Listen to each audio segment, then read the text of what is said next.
The USA Surf team may be taking a leap of faith with their pick for the team coach. Sean Price covers surf news for the Orange County Register. He joins us now with this story and more. Sean, thanks very much for joining us. Good to see you again.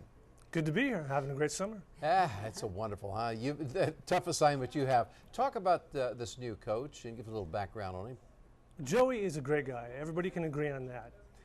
The one criticism you can make of him taking over the program from his predecessor, Peter Townend, is that he has been away from surfing for about, since the 1980s. He has been in the ministry, which is a leadership of its own, certainly, but he's been away largely from the surf industry for a long time.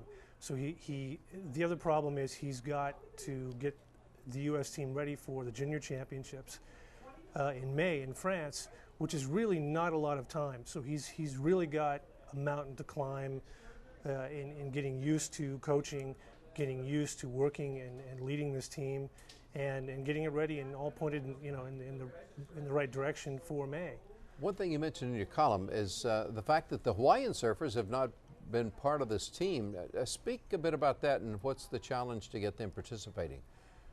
Yeah, you can argue that it's very respectful or that it's ridiculous, depending on who you talk to. But historically in surfing, Hawaii has competed as a separate surfing nation. That is to honor its traditional place as the home of surfing. One of the things that Joey Brand is trying to do is, for the first time, get the U.S. mainland team and the Hawaiians to compete together as the USA. It's a nice idea. I think it probably won't work, and it's mostly going to be on the Hawaiian end where he's going to get the resistance. It's mostly because it's a point of distinction for them. And it's not that they lack talent or anything, they're loaded with talent, but I think as a matter of independence, Hawaiian independence, they will probably acquiesce. And hopefully he doesn't waste a lot of time in fighting that battle. But if he wins it, good for him. He was certainly buoyed by the recent X Games surfing competition where the Hawaiians and the U.S. mainland team did compete together to beat the world team. And that's a very encouraging sign. So it's not impossible. Yeah, we'll wish him the best. There's a big surfing industry gala coming up. What is this? It's the annual Waterman's Ball, it's been going on for 18 years now. It's their annual charity fundraiser for environmental causes. The big thing this year is who they're honoring. It's a doozy. It's pretty much an all-star lineup.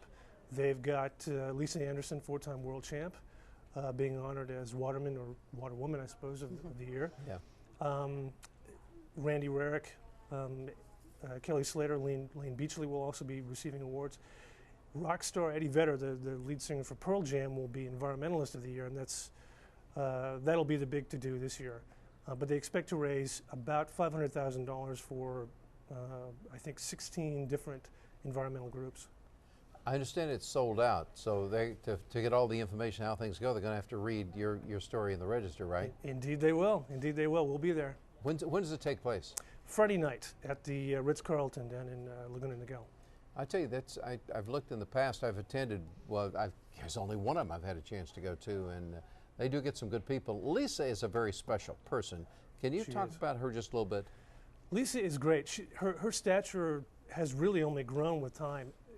You wouldn't see the surf industry be a multi-billion-dollar international booming business right now were it not for Lisa Anderson.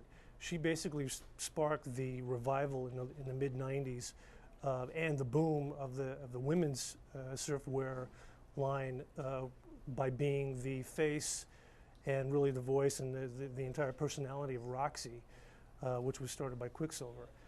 Because she had been a very successful surfer, and because she's a very attractive woman, she's very photogenic, because she was the model of that, she really single-handedly made surfing an issue and made it a serious business and gave them a face to market their product. Yeah, Sean, appreciate it very much. And again, folks can read your column in the Register, and of course they're going to have an opportunity to find out all about the big gala. Thanks again. Indeed they will. All right, thanks Sean.